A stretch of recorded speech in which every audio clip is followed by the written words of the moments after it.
Hello guys and welcome back to Unlock Force for another useful video. So guys, in this video I'm going to be showing you how can you fix this type of problem. So guys, if you're facing this problem that you cannot change the storefront information for your account at this time, you will have to watch this video till the end to fix this problem. So guys, here I will give you some solutions and some suggestions which can help you to fix this problem. So guys, the very first solution to this problem is that you will have to cancel all your subscriptions on your Apple ID. So guys, open settings on your iPhone, tap on your profile. So guys, from here you will have to tap on subscriptions and then you will have to cancel all your subscriptions from here.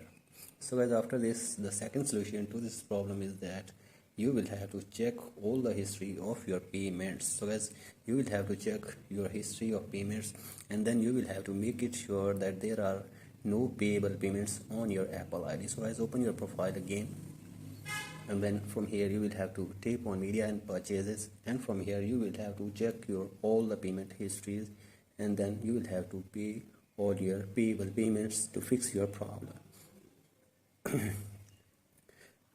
So guys, after this, the third solution to this problem is that you will have to remove your payment method for one time and then you will have to again add your payment method to your Apple ID. So guys, open your profile, scroll it below and then again tap on your media and purchases, and guys, from here you will have to remove your payment method and again you will have to add your payment method again.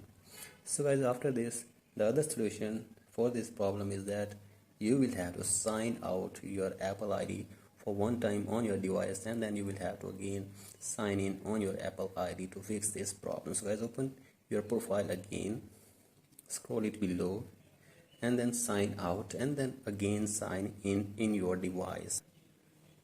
So guys, after this, the final solution to this problem is that you will have to contact Apple support on your device. So guys, go back to your home screen, tap on your any browser, like I am tapping on Safari. So guys, search here support.apple.com and then select your device and then scroll it below all the way and then here you find get support. So guys, you will have to tap on start now. After this guys, you will be in touch with Apple support officials. They will help you to fix this problem. So guys, hopefully after all these solutions your problem will be fixed. So guys, thank you for watching this video. If you like this video, please like and subscribe to my YouTube channel as well.